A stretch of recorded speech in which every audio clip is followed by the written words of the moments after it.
Cara, comédia romântica é um negócio que envelhece mal, né?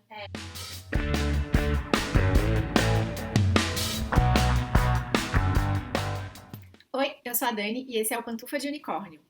Hoje é dia de problematizando filmes que amamos.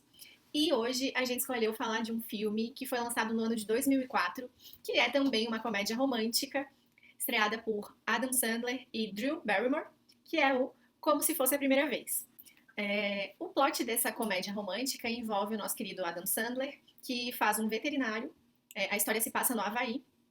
E ele se apaixona por essa professora de artes e ela tem um problema de. Perda de memória recente. Quer dizer, ela tem um. Ela adora. E ela tem um problema que ela não consegue reter a memória recente por conta de um acidente de carro que ela sofreu. E desde então, desde aquele acidente, ela só consegue lembrar de tudo que ela viveu antes, mas todos os dias, depois que ela vai dormir, ela esquece o que aconteceu naquele dia. Então ela acorda com a memória de tudo que ela viveu somente antes do acidente. Bom, pra gente problematizar esse filme, a gente obviamente vai ter que dar spoiler, então se você não assistiu e não quer saber de spoiler, vai lá assistir, ele tá disponível na Netflix. Porque, né, 2004 teve algum tempo, já passou algumas vezes aí na Warner, na Globo. Então vamos começar problematizando. A primeira questão aqui que a gente quer trazer é que a gente tem aí esse nosso... Aliás, em que momento que Adam Sandler Virou galã. virou galã, né? Porque ele é meio que o galã, né? E teve uma fase galã, né? Teve. E ninguém entendeu o que aconteceu. Ele era tipo galã dos filmes de comédia, sabe? Pois é, Acho que menina. é esse, o paizão. É aquela herança de Mr. Deeds, sabe? Sim, o paizão mesmo, eu achava ele assim, crushzinho, né? Dançando do paizão. Esse também, eu acho, confesso. Tem um que ele faz com um adulto, que eu não lembro agora, que é a mulher que faz Mortal Kombat. O primeiro. Ele faz, tipo, ele é um... Ela faz, acho que professora, e eles mandam ele... Ele é um adulto de criança, sabe? E aí mandam Ele é um pra adulto escola, criança em todos os filmes, todos né? os filmes, basicamente. Mas, tipo, nesse... mandam aí ele pra escola, ela, tipo, professora de jardim de infância, e ele vai pra aula dela e eles meio que Se se apaixona. sabe? Ai, tá tudo errado também. Tudo. Outro filme pra gente Vamos problematizar. procurar o nome. Vamos procurar. Mas nesse filme a gente tem aí esse galã, não entendemos, mas enfim, pra época parece que fazia sentido. Saúde, Nimélia.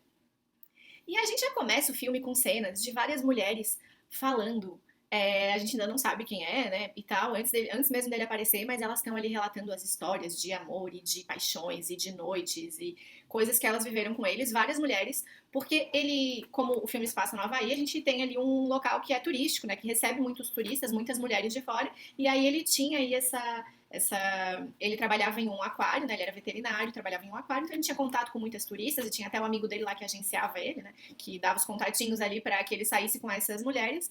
E aí elas vão relatando como ele é inesquecível, como elas saíram de lá, contando altas aventuras e aí o que não seria um problema, né? Porque, enfim, sexo casual e encontros casuais não são um problema. Mas eu acho que aqui a gente tem um pouco de problema pela forma com que ele e o amigo dele falam um pouco disso, e também porque retrata ele como um cara que tem medo de um relacionamento afetivo, de um envolvimento afetivo com alguma mulher. Em que sentido? Assim, o amigo dele, que é o Ula, que é vivido pelo Rob Schneider, ele fala assim, né? Primeiro que também tem outro. Não, esse é um segundo problema. Deixa eu focar em um problema de cada vez, né? Ele fica falando assim: em algum momento uma dessas mulheres vai se apaixonar por você. E aí elas vão ficar aqui na ilha e aí sua vida estará perdida.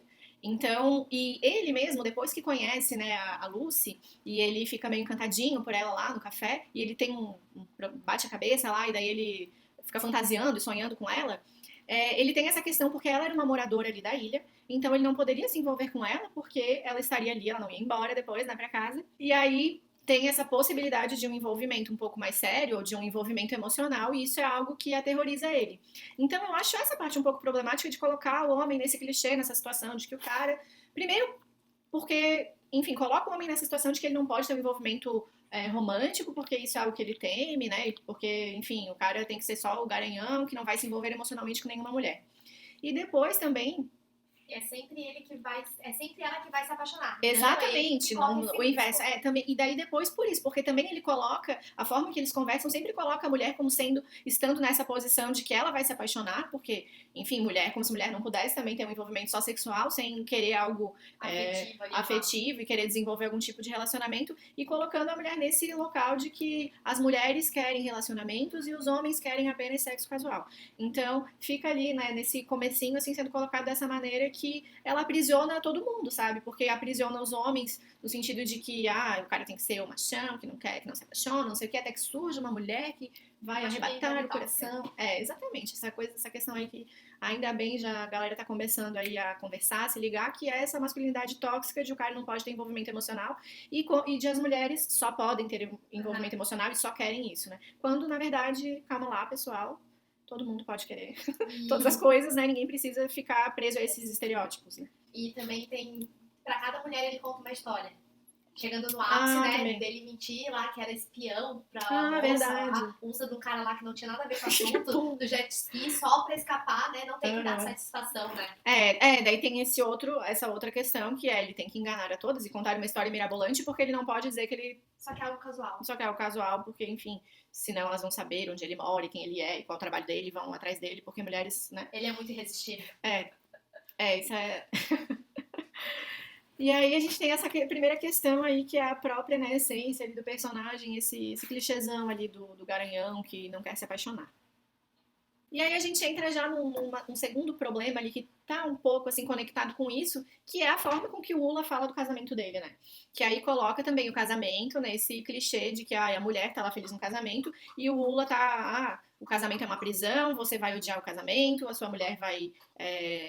depois vai ficar ruim o casamento, e o Ula chega a falar pra eles, tem uns diálogos que ele fala, não, você não pode parar de sair com essas mulheres aí jovens, porque eu vivo através de você, pelas histórias que você me conta, e é por isso que ele agenciava, né, o Henry. E aí entra nesse outro clichê de que o casamento é essa coisa que o homem fica preso e que a mulher almeja, né? E que acho que a gente já tá superando isso. Primeiro que essa questão da compulsoriedade do casamento, né? Ninguém precisa casar hoje em dia, o casamento, né?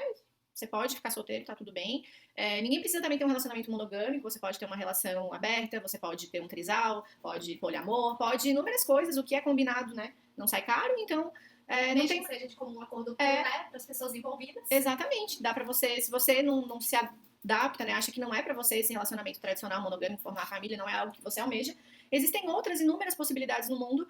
Eu acho que talvez aí em 2004 a gente ainda não falava tanto disso, né, então isso reflete bastante, né, um período, mas que é algo pra gente pensar que já não faz mais sentido, né, a gente retratar os relacionamentos dessa forma, né, eu acho que todo tipo de escolha que a gente faz na vida, ela tem coisas positivas e a gente tem que abrir mão de outras coisas, então cada um tem que descobrir o que faz sentido, né, pra gente, o que vai te fazer feliz, o que as coisas que você não quer abrir mão, né, que são importantes, talvez ter um relacionamento com inúmeras mulheres, muitos relacionamentos sexuais seja algo que a pessoa não quer abrir mão e tudo bem, desde que ela, né, viva de acordo com esses princípios, não vai casar e daí trair, ou enfim, né, como enfim, a gente, né, vê aí ao longo da história que acontece com muitas pessoas, mas que é um paradigma que a gente tem que conversar sobre isso também, que não precisa ser desse jeito, o casamento não precisa aprisionar dessa forma, o relacionamento não precisa também ser desse formatinho. Então, acho que aí é uma segunda questão que a gente já pode superar, que não tem mais tanta graça, né, na minha opinião, esse tipo de piada, e ficar tratando, né, dos relacionamentos de casamentos dessa forma, né. Uma outra questão que a gente tem que problematizar também a gente tem ali aquela personagem que é a ajudante do Adam Sandler no Aquário, né? E que ela tem uma aparência que é um pouco andrógena, assim, né? Ela não performa que a gente entende por feminilidade e nem masculinidade. E aí a gente tem um monte de piada que envolve essa questão da aparência dela, de se ela é mulher ou se ela é homem, né? Essa questão ali de quem que ela seria, e daí faz um monte de piadas, na minha opinião, bastante sem graça sobre isso, que eu acho que é algo também que em 2004 ainda, né, tava em alta, mas que hoje, olhando, a gente olha e fala, cara, né, pra quê, né? Uma outra questão que a gente precisa problematizar também, embora seja algo que não é bem desenvolvido assim como que realmente eles tinham lidado com aquilo, mas é a questão de como a família da Lucy lida com a doença dela. Os acontecimentos que a gente vê no filme, em tese, eles são um ano depois do acidente dela já ter acontecido. E aí a gente vai vendo ali a rotina e vai vendo que eles escolheram lidar com isso, fazendo de conta que todos os dias eram o dia lá do acidente, né? Então, eles todos os dias fazem esse teatrinho com a Lucy para que ela tenha um dia normal, assim, né? Acreditando que tá na normalidade.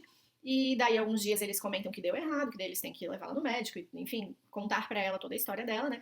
E eu fico achando que, gente, pelo amor de Deus, ninguém pensou em conversar com ela antes sobre como ela queria que a doença dela fosse tratada, porque Essa é a parte que eu acho que não fica muito clara, né? De que forma que o pai dela, das outras vezes, conversou com ela, ou como que eles fizeram logo depois do acidente. Mas o que é mostrado pra gente é que até então ela às vezes só descobria quando dava errado, mas que em nenhum momento ela tinha sido de fato incluída nesse planejamento, nessas decisões, nessas escolhas a respeito de como que eles vão tratá-la todos os dias quando ela acorda, achando que ainda é o dia lá, um ano atrás, o dia que ela sofreu o acidente. E aí, essa questão dela começar a ter alguma gerência a respeito de como que ela vai descobrir a própria história, né? Ela só vem depois, porque daí, quando eles começam a se relacionar de fato, que ele tem a ideia de fazer a fita, daí depois ela começa a ter os seus próprios diários. Então, é só a partir da entrada dele na vida dela que alguém começa a pensar, cara, talvez, se pá, era bom a gente incluir ela e ela ter algum tipo de opinião a respeito de como que a gente vai tratar ela, de como que ela quer todos os dias acordar e viver, né? Porque, no final das contas, até então ela estava vivendo todos os dias um teatro, uma mentira, né? E eu acho isso bastante esquisito, né? Bastante problemático, assim, como só depois daquilo tudo é que ela começou a conseguir registrar as próprias memórias, né? E saber o que acontecia com ela todos os dias. E eu tava vendo que, na verdade, eles se inspiraram para fazer esse filme, não sei se tu já viu, mas em um caso de uma mulher que realmente aconteceu algo parecido com ela. Não é tão certinho assim o caso clínico dela como é o da Lucy no filme, né? É uma mulher chamada Michelle. Deixa eu ver aqui. Philpotts é uma americana e ela, na verdade, sofreu dois acidentes: um primeiro acidente de moto, um segundo acidente de carro. Em 85, acho que foi o primeiro acidente. Em 87, ela teve um segundo acidente de carro. E aí, depois desses dois acidentes, ela sofreu alguns danos. E daí, ela teve que passar por alguns tratamentos e cirurgia, se eu não me engano. E aí, chegou num ponto em que meio que estabilizou a condição dela. Acho que já era em 94, 94. Depois de, enfim, né, dela passar por vários procedimentos, a situação dela se estabilizou. Só que aconteceu isso. Ela não conseguia mais reter a memória de curto prazo, então ela lembrava de tudo que aconteceu até 94, mas realmente quase que diariamente ela perdia um pouco do dia anterior e não sabia o que tinha acontecido. E era um pouco mais complexo assim e mais grave, porque às vezes acontecia, pelo que eu vi assim das reportagens com ela, às vezes mesmo durante o dia ela tinha uns lapsos assim de esquecer que acabou de conhecer alguém, o dia que acabou de fazer tal coisa. Então não era exatamente, né, a Lúcia ela é bem perfeitinha, né? Ela acorda o dia inteiro dormir, ela coisa ela lembra durante o dia, ela lembra de tudo no passado, lembra de tudo que ela viveu naquele dia, e daí dorme e apaga, né? E no caso da vida real não é tão linear assim, né? Ela tem alguns flashes, ela tem, às vezes, durante o dia, alguns lapsos de memória, então é ainda mais complexo. Mas no caso dela até é engraçado, porque ela já namorava um cara, mas eles se casaram depois, em 97.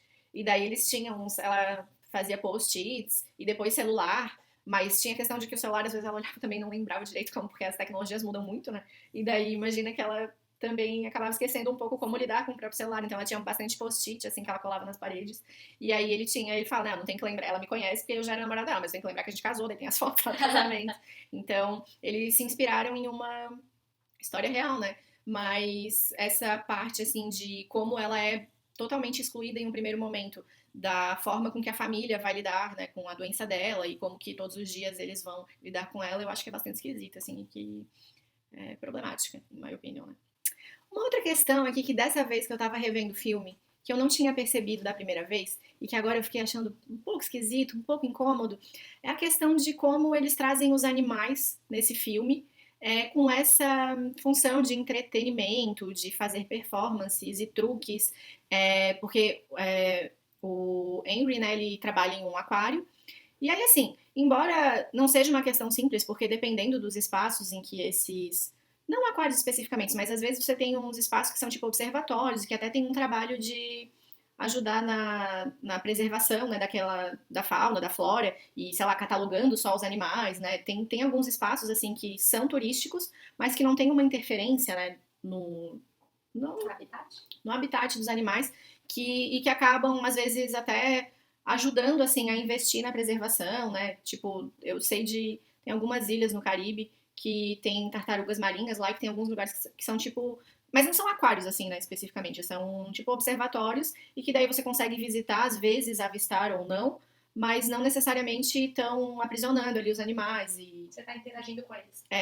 Então, e da primeira vez, eu acho que isso é uma questão que em 2004 a gente ainda não, né, discutia muito e tal, e que tem evoluído bastante esse tipo de debate na nossa sociedade, que é a questão de tratar os animais como entretenimento, ou, né, como algo que está ali, retirá-los às vezes do ambiente deles e ficar ensinando truque, né, ficar colocando eles em ambientes estressantes, confinando, e para entreter, para troco de nada, né, enfim, para que as pessoas, para ganhar dinheiro, né, em cima deles, né, para arrecadar ali em cima dessas explorações dos animais, e que foi algo que dessa vez que eu tava assistindo eu fiquei pensando, né, tá aí, esquisito. Mas que dentro da própria indústria cinematográfica hoje já é uma questão, né? Quando filmes retratam animais, já tem bastante ONGs e pessoas envolvidas em debater que, né, a gente O pessoal fica em cima. fica em cima para que não tenha esse tipo de exploração e, né, a gente não precisa do sofrimento dos animais para, enfim, para ter diversão e para ter entretenimento. E eu acho que talvez isso naquela época também não fosse ainda uma questão, né, para as pessoas, mas eu acho que hoje toda vez que aparece algum filme aí que tem animais, então a galera fica já, né, falando, cara, não vamos dar dinheiro para isso porque Sim. é algo que tá ali lucrando em cima do sofrimento, às vezes, de vários animais, né, de espécies, enfim. Cara, pra mim era isso. Eu tenho mais uma música no final que eu acho esquisita. Tem mais alguma coisa? Tu acha que não? Eu acho. Nossa, eu acho problema. Eu acho esquisitíssimo demais aquele final que ela acorda no barco e ela descobre através de uma fita que ela é casada e já tem uma filha. Sim, isso é esquisito. Mas eu fico achando que ali eu já não acho tão porque a minha interpretação a respeito desses acontecimentos posteriores, ali depois que ela. Porque dela vai pra clínica, ela exclui ele e tal, e depois ela tinha vários. Ela não lembrava dele, mas o subconsciente dela, né? Tinha ele. Sim. Tá bom, só. E aí eu interpretei que depois daquilo, ela optou por viver com ele. ele. E daí eu fico. Porque nessa parte até que eu tava pensando de como ela até então não era incluída, eu fico pensando, tá, por mais que ela tenha esse problema, ela é uma adulta capaz, eu acho que ela tem discernimento pra fazer escolhas, né? E, pelo menos da forma que ela é retratada ali no filme, né? Talvez uma pessoa que tivesse um problema de memória assim tenha outros problemas que talvez não tenha tanta autonomia pra tomar as decisões, né? Se não tiver lembranças.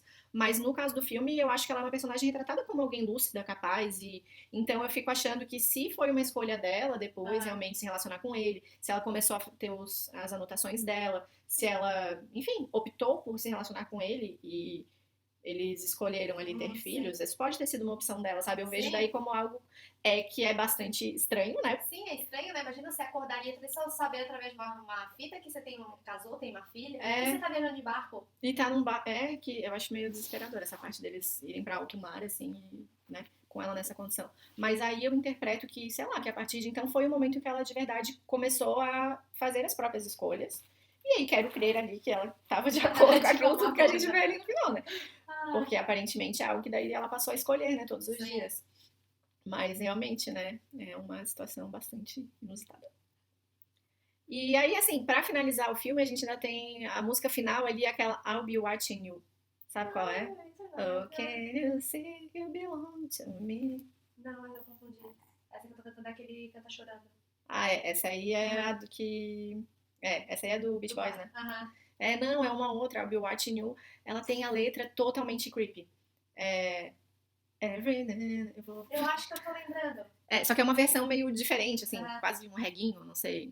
Mas assim, e eu acho que isso reflete um pouco esse período, assim, porque essa música, acho que até o compositor dela, ele fala que não era pra ser um tema amoroso, assim, que ela é um pouco esquisita, porque every move you make, every bond you break, every step you take, I'll be watching you. Caraca, isso é muito sinistro. Isso, Every Breath You Take. Mas não é a versão original, né? É uma outra versão. Sim. Every single day, every word you say, every game you play. Cara, é muito esquisita. A gente tava nas aulas de inglês. Sim, e era meio que tipo, as pessoas cantavam super romântico, super apaixonado. E, cara, olha essa letra. Não faça isso. Sei lá, daí, tipo, botam essa música, não entendi, assim. Na versão reggae ainda, né? Mas é uma letra bem sinistra. Mas enfim, esse foi mais um problematizando de como se fosse a primeira vez. Se você tiver mais alguma coisa que você acha esquisita que vale problematizar, comenta aqui embaixo pra gente vai adorar saber. Se você gostou do vídeo, dá um like. A gente tem mais vídeos de problematizando aqui no canal, vou deixar o link aqui pra vocês verem. A gente tem a trilogia High School que a Lud fez, problematizando as patricinhas de Beverly Hills. O que mais? Com 10 coisas que eu dei você. 10 coisas que eu dei você, ótimo. E... esqueci outro, menina. Vai aparecer aqui. Se você ainda não assistiu, vai lá assistir porque estão ótimos esses vídeos. E se inscreve no canal aqui. E a gente se vê nos próximos vídeos. Tchau. Esqueci.